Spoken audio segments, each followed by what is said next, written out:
The scent of dried lavender and aged pine filled my small dry goods store, a comforting balm against the crisp Oregon air that snaked through Harvest Creek each morning.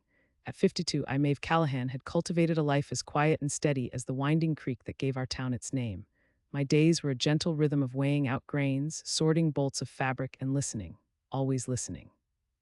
I was less a shopkeeper and more the quiet sentinel of Harvest Creek, observing the ebb and flow of its people, the subtle shifts in its moral landscape.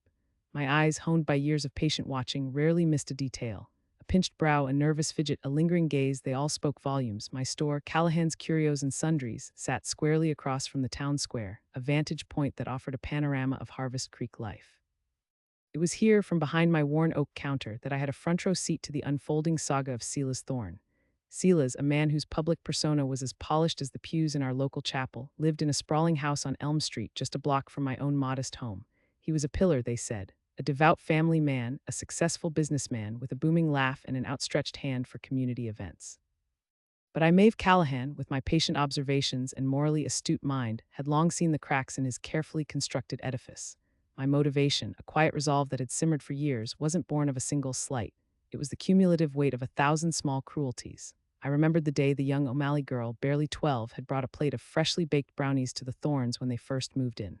I'd seen her, hopeful and shy, knocking on their grand front door. I'd then seen Silas, moments later, emerge from the house, look directly at the retreating figure of the girl, and toss the entire plate, brownies and all, into his outdoor garbage bin. He hadn't even bothered to wrap them, simply let them splatter against the plastic liner. It was a gesture so devoid of common decency, so utterly contemptuous of a child's innocent kindness, that it stuck with me like burrs on wool. He hadn't known I was watching, but I was. I was always watching. Another instance, months later, involved young Lily, my neighbor's little sister.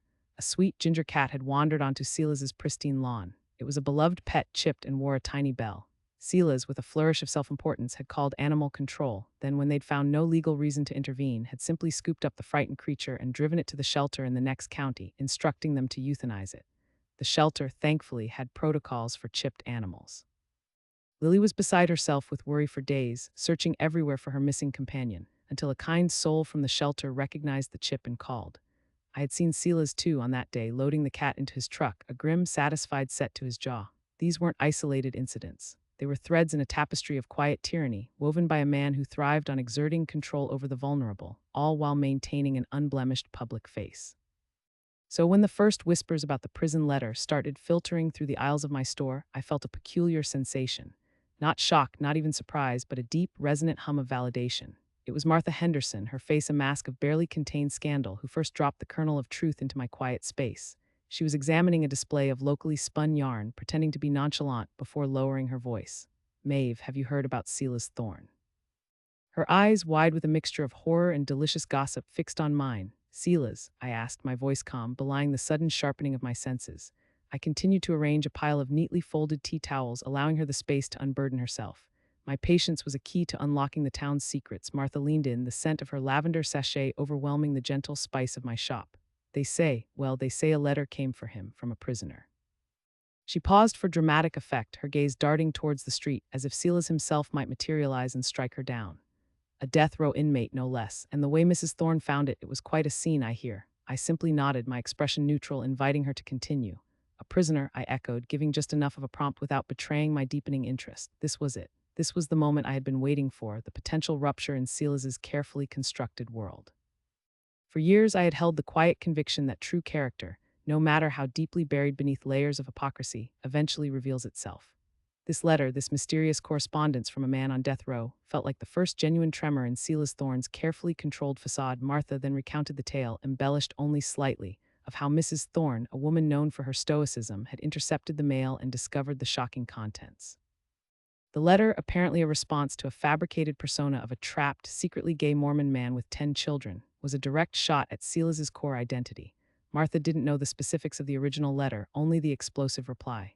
The very idea of Silas, the embodiment of Harvest Creek's conservative values, being embroiled in such a scandal was simply unthinkable to most. But to me, it was a confirmation of a deeper truth.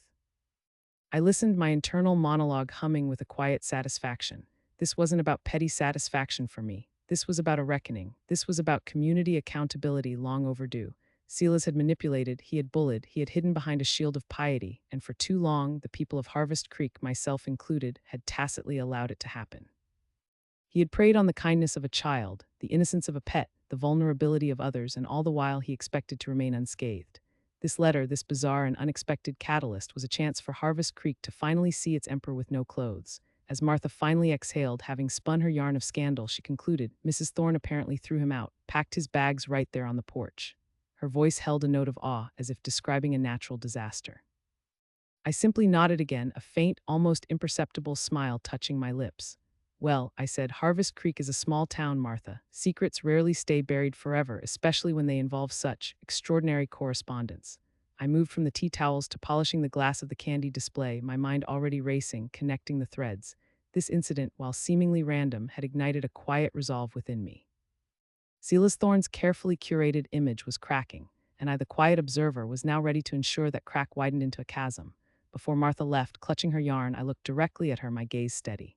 You know, Martha, I said, my voice soft but clear, the world is full of untold stories, of justice waiting to be served.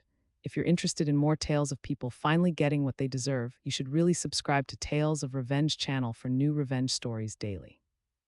They have a way of making you feel a bit more optimistic about fairness.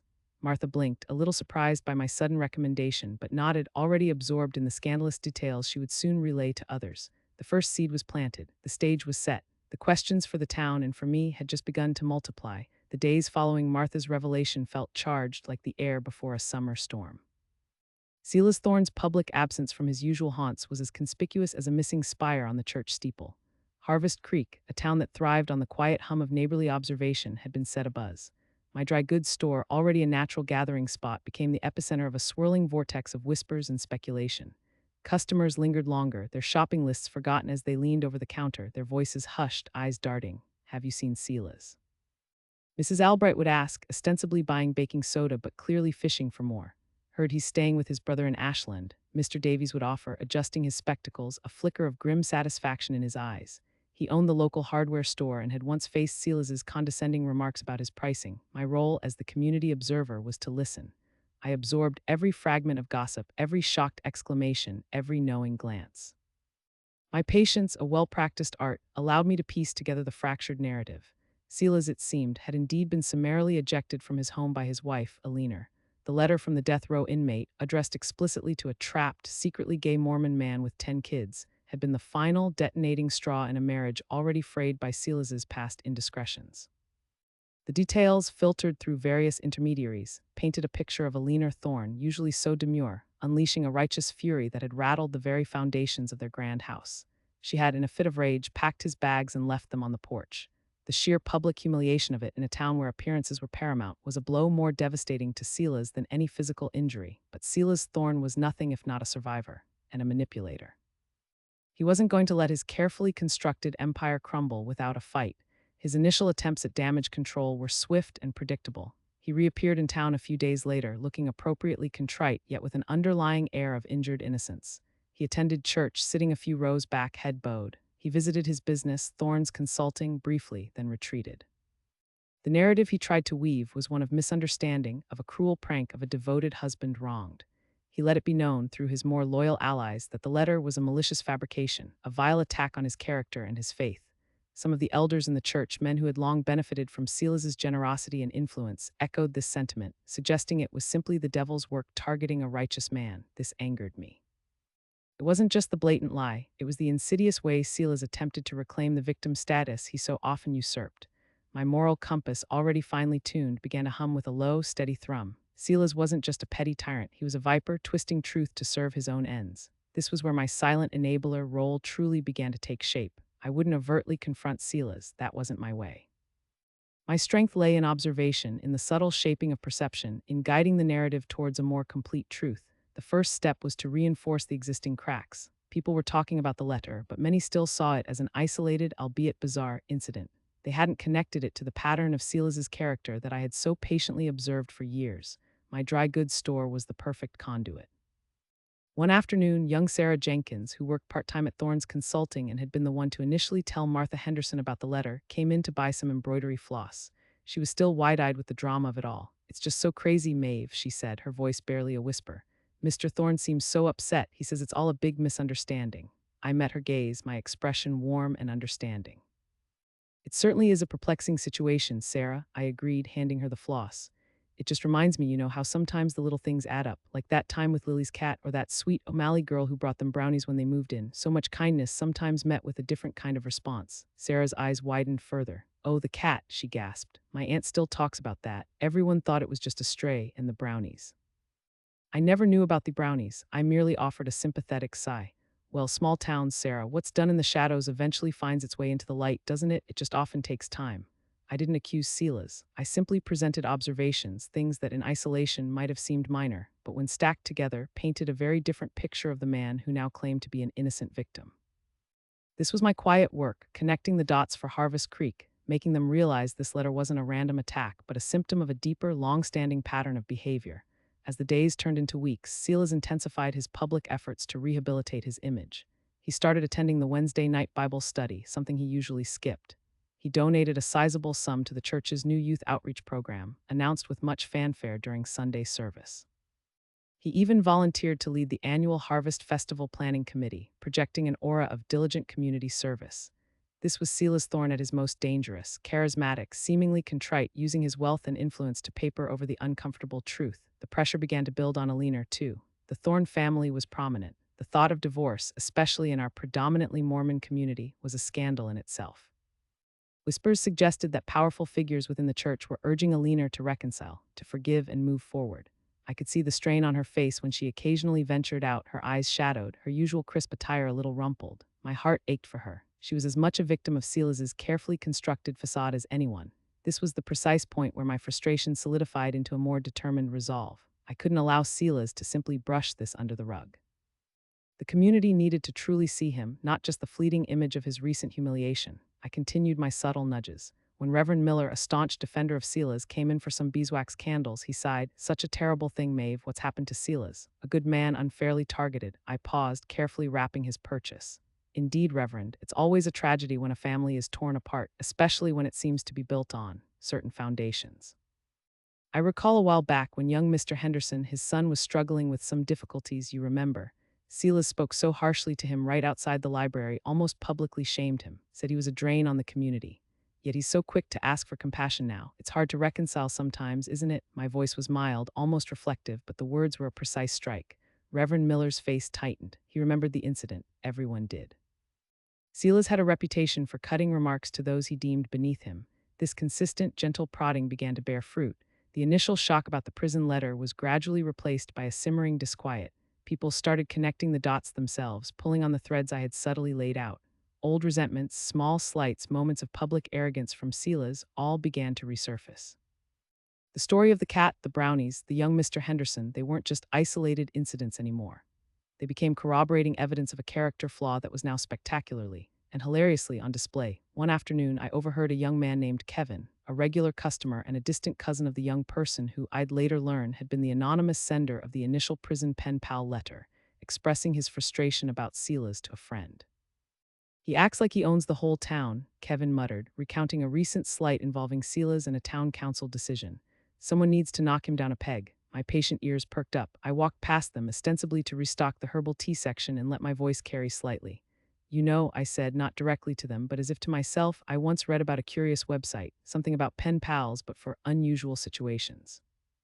For people seeking to understand different walks of life, or perhaps for those who truly believe in the power of a written word to reach unexpected places. It's quite fascinating how anonymous correspondence can sometimes uncover the most hidden truths." I paused, then continued arranging jars of chamomile, humming softly. I didn't say the website name. I didn't tell them what to do. I simply planted a seed, a quiet, almost imperceptible nudge towards a concept, knowing that curiosity, especially when fueled by frustration, could be a powerful thing. A week later, the whispers about the prison letter escalated into open conversations. Harvest Creek was beginning to turn. The initial sympathy for Silas, fueled by his carefully crafted victim narrative, was eroding. The cracks in his facade were widening into chasms, and the true character I had observed for so long was finally starting to emerge, ugly and undeniable for all to see. The emotional toll on the town, navigating this betrayal of trust from one of its supposed leaders, was palpable. They felt confused, then outraged, and finally a slow, simmering anger at having been duped for so long. This was Harvest Creek at rock bottom, its illusions shattered, yet poised for a reckoning. And I, Maeve Callahan, the quiet observer, was ready to help guide it to its inevitable conclusion. My quiet promise was nearing its payoff. Subscribe to Tales of Revenge channel for new revenge stories daily. The shift in Harvest Creek was palpable, a low, persistent hum of discontent that vibrated through the very foundations of the town. Silas Thorne's carefully constructed public image, once as solid as the granite cliffs overlooking the creek, was now crumbling piece by painful piece. His attempts at damage control, once so effective, now seemed desperate, even pathetic. He still attended church, but his head was bowed lower, his pronouncements of piety less convincing. He still went to his office, but clients were openly canceling appointments, their voices hushed but firm on the phone. The town, once so willing to give him the benefit of the doubt, was now seeing him with new, clearer eyes. And I, Maeve Callahan, continued my quiet, methodical work. My dry goods store became less a hub of gossip and more a quiet courtroom, where the prosecution presented its case, one hushed conversation at a time. I noticed the change in the children first. Silas Thorne had 10 children, a sprawling brood that usually filled the town square with laughter and youthful energy. Now they were quieter, their faces often downcast. A few of them, older ones, stopped coming into my store entirely, clearly embarrassed. The younger ones still came with their mother, Alina, but their usual boisterousness was replaced by a subdued wariness. I watched them, my heart aching for the innocent collateral damage of Silas's hypocrisy. Silas, sensing the tide turning against him, grew more agitated. He became prone to public outbursts, small, uncharacteristic flashes of anger that chipped away further at his saintly veneer. I overheard him once shouting at the postman about misdelivered mail, his face contorted in a way that chilled me.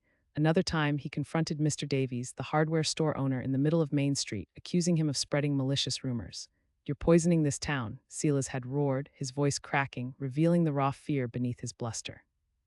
These incidents, far from quelling the rumors, only served to confirm what I and others had long suspected. Silas Thorne was not the man he pretended to be. My patient observations paid off in unexpected ways. I saw Alina Thorne more frequently now. She'd come in for specific items, specialty teas, a particular blend of coffee, but her true purpose, I suspected, was to gauge the town's mood. She was a proud woman, fiercely private, but the strain of her husband's disgrace was etched onto her face. One afternoon, as I weighed out a pound of organic oats for her, she finally spoke, her voice barely a whisper. "Maeve," she began, this situation with Silas, it's tearing our family apart." Her eyes met mine, and in them I saw not anger, but deep, profound pain. I leaned closer, my voice gentle. "Alina," I said, "Harvest Creek is a small town, but it's a good town. And a good town can see through a lot of facades. You're a strong woman, you always have been." I paused, choosing my next words carefully. "I remember when you and Silas first moved here, how excited the O'Malley girl was to bring you those brownies, such a kind gesture from a child." I let the implication hang in the air, a quiet reminder of Silas's past cruelty, a small test to see if Alina, too, had been aware of his true nature. Alina's eyes flickered, a spasm of recognition crossing her face. "Yes," she said, her voice strained. She was Silas, he had a way of seeing things differently. It wasn't a denial, it was an admission, however subtle. This was the moment I realized that Alina, too, had long known. She had simply chosen to ignore or perhaps to suppress the truth about her husband for the sake of appearances, for the sake of her children. "Sometimes," I continued, my voice soft, "the hardest truths are the ones we've known all along but simply haven't allowed ourselves to confront." This letter, Alina, it seems to have forced a lot of people in Harvest Creek to confront some uncomfortable truths about Silas. Not just about the letter itself, but about the kind of man he truly is. Alina stood silently for a moment, her gaze drifting towards the bustling street outside, where the life of Harvest Creek flowed on, oblivious to the quiet drama unfolding in my store. Then she looked back at me, a flicker of resolve in her tired eyes. "Thank you, Maeve," she said, her voice stronger now, "for seeing things clearly." It was a small victory, a quiet affirmation that my work was not in vain, that the truth I had silently championed was finally reaching those who needed to hear it most. The rock bottom for Silas, the moment his carefully constructed world irrevocably shattered, came not from a single grand revelation, but from the cumulative weight of all the little truths I had helped to unearth. It happened during the annual Harvest Festival planning meeting, which Silas, in his desperate attempt to regain his standing, insisted on chairing. The meeting was held in the town hall, a large, echoing room usually filled with polite applause and well-meaning suggestions. But this year the tension was thick, palpable. Silas, attempting to project an air of calm authority, began to outline his vision for the festival, a grand, expensive affair that seemed more about his ego than community spirit. He spoke of moral rectitude and community values, his words ringing hollow in the ears of a town that now knew him for the hypocrite he was. Then a voice from the back of the room cut through his polished monologue. It was young Kevin, the same young man I had subtly nudged weeks ago. He stood, his face pale but determined. Mr. Thorne, he said, his voice trembling slightly but firm, with all due respect, how can we talk about community values when you've treated members of this community with such disregard? A hush fell over the room. Silas's face went rigid. I don't know what you're referring to, young man, he snapped, a vein throbbing in his temple. Kevin took a deep breath. I'm referring to how you've dismissed local businesses, how you've spoken down to people like Mr. Davies, how you've discarded kindness, like the brownies young Sarah brought you when you moved in, throwing them in the trash right in front of her. Or how you tried to have Lily's cat put down just because it wandered onto your lawn. Each accusation, each specific instance resonated with someone in the room. Heads nodded, whispers rippled through the crowd.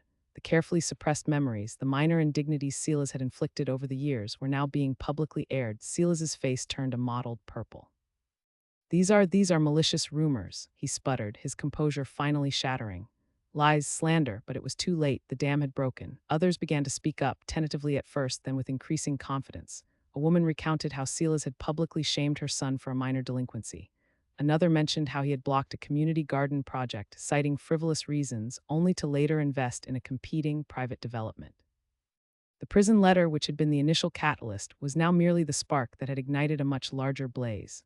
The revelations weren't just about the lurid details of the letter, they were about the systematic pattern of Silas Thorne's callousness, his contempt for his neighbors, his profound hypocrisy. The meeting devolved into an open forum of grievances. Silas, utterly exposed, stumbled out of the hall, his face defeated, his carefully constructed public image utterly demolished. He was a pillar no longer, but a ruin. This was his rock bottom, a public humiliation he couldn't deflect, couldn't manipulate away. The silence that followed his exit in the town hall was not one of shock, but of grim, collective understanding.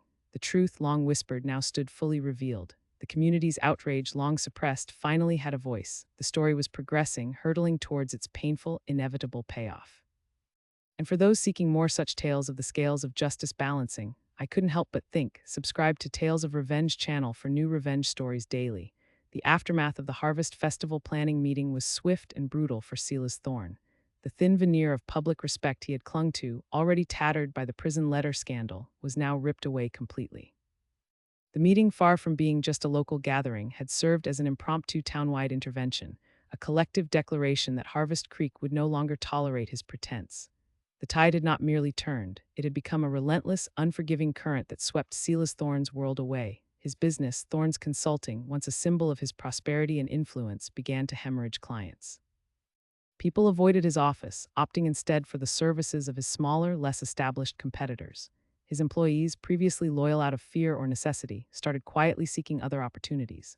Sarah Jenkins, the young woman who worked there and had shared the initial gossip, came into my store a few days after the town hall meeting, her face bright with a mixture of apprehension and relief. I put in my notice, Maeve, she confided, her voice hushed. I couldn't work for him anymore, not after everything. I simply nodded, offering her a quiet cup of herbal tea, a silent acknowledgement of her courage. His standing in the church, once unassailable, crumbled entirely. The elders who had initially championed him now kept a visible distance. The Sunday after the meeting, Silas attended service, as was his unwavering habit, but this time the pews around him remained conspicuously empty. People averted their gazes or met his with quiet, unyielding disapproval. Reverend Miller, a man of profound moral integrity despite his initial attempts to defend Silas, delivered a sermon that day on the corrosive nature of hypocrisy and the true meaning of community accountability. Though he never mentioned Silas by name, the message was clear, a spiritual indictment that resonated with every soul in the chapel. For me, Maeve Callahan, the quiet observer, this was the culmination of years of patient watching, of silently cataloging the injustices. My role as the silent enabler was nearing its final, crucial act. It wasn't enough for Silas to simply be ostracized. He needed to understand why. The community needed to articulate clearly and unequivocally that his reign of subtle cruelty was over. My final orchestration was subtle, almost imperceptible to anyone not intimately familiar with the intricate social fabric of Harvest Creek. I began by doing what I did best, listening and connecting. I noticed that the victims of Silas's past cruelties, emboldened by the public reckoning, were beginning to cautiously speak among themselves. The O'Malley girl's mother, the distraught owner of Lily's cat, young Mr. Henderson, they were exchanging stories, finding solace and validation in their shared experiences. I fostered these connections almost instinctively. If I saw the O'Malley girl's mother in the store, I might subtly mention that Mrs. Henderson had just bought some yarn and how worried she'd been about Lily's cat. I created a silent, invisible network, allowing the fragmented stories to coalesce into a powerful, undeniable narrative. My moral astuteness guided me. This wasn't about vengeance for vengeance's sake, but about ensuring that the scales of justice, so long tipped in Silas's favor, were finally balanced. My ultimate move was a simple suggestion, whispered to the right person at the right time. Harvest Creek had a long-standing tradition of community letters to the editor in the weekly local paper, the Creek Chronicle. Usually they were benign, discussing bake sales or lost pets. But I knew the power of a collective voice. One afternoon, a quiet, thoughtful woman named Alina Vance, a retired schoolteacher respected by all, came into my store. She had been one of the most vocal at the town hall meeting, recounting her own painful experience with Silas's bullying. As she was paying for a new journal, I spoke to her, my voice low and contemplative. Alina, I began, it seems Silas Thorne's actions have affected so many people, so many little slights that have added up. I've heard many of these stories in my store, just in passing conversations. It feels like the whole town has a shared memory now, doesn't it? Alina Vance nodded slowly, her gaze distant. It does, Maeve. It's been a difficult awakening for Harvest Creek. Perhaps, I ventured, my voice barely above a whisper. It's time those shared memories became something more concrete, something for the record, a letter to the editor perhaps, not from one person but from many. A quiet reflection on what it truly means to be a pillar of this community and what it means to betray that trust. I didn't ask her to write it, I didn't dictate its content. I simply planted the seed of an idea, knowing her own moral compass, so aligned with mine, would guide her. The effect was profound. Within days, a petition began circulating quietly, disguised as a letter of collective concern for the community's moral fabric. It was not overtly accusatory, but a measured, sorrowful recounting of the discrepancies between certain public figures' proclaimed values and their private actions, drawing on the very examples that had been aired at the town hall meeting, including the instances of the cat, the brownies, and the condescending remarks to others. Alina Vance, with her impeccable reputation, was its quiet orchestrator. The names of those who signed it were a who's who of Harvest Creek, a silent, powerful indictment. When the letter, signed by over 50 prominent townspeople, was published on the front page of the Creek Chronicle, the effect was devastating. It wasn't loud or sensational, but deeply, unequivocally shaming. It was community accountability in its purest form, a public excommunication not from a church, but from the very heart of the town itself. Silas Thorne vanished. He closed his business, quietly sold his grand house at a loss, and moved away from Harvest Creek. The grand payoff wasn't a dramatic arrest or a courtroom battle. It was the quiet, absolute ostracization that stripped him of his most cherished possessions, his reputation, his standing, and his perceived power over others. He had thrived on the pretense, and Harvest Creek had, through its collective awakening, taken it all away. For me, Maeve Callahan, the resolution was profound. I still ran my store, still observed the rhythms of the town. But now there was a deeper sense of peace, a quiet vindication. The conviction I had harbored for so long, that true character eventually reveals itself, had been affirmed. Harvest Creek, through its collective awakening, had purged itself of a toxic element, and I had played my part, not with a roar, but with a series of deliberate, patient whispers. The final twist, the one that lingered in the quiet corners of my mind, was this: the young person who had originally sent the anonymous prison pen pal letter. I had watched them for years, a quiet, often overlooked figure. I had seen them suffer Silas's casual cruelty firsthand. My seemingly innocuous comment about anonymous correspondence and hidden truths had been a subtle, almost subconscious nudge, a response to a deep-seated frustration I had recognized in them. I had planted the idea, the fertile ground, and then Harvest Creek unknowingly had helped it grow. My role as the silent enabler was deeper than anyone in town knew, even the initial sender. I hadn't sent the letter, no, but I had whispered the possibility into existence, then guided its devastating impact. And so life in Harvest Creek, Oregon continued. The scent of lavender and pine still filled my store. But now the air felt a little lighter, a little cleaner, as if a long-held breath had finally been released. The scales finally were balanced. And for those who appreciate the quiet satisfaction of justice served, remember to subscribe to Tales of Revenge channel for new revenge stories daily.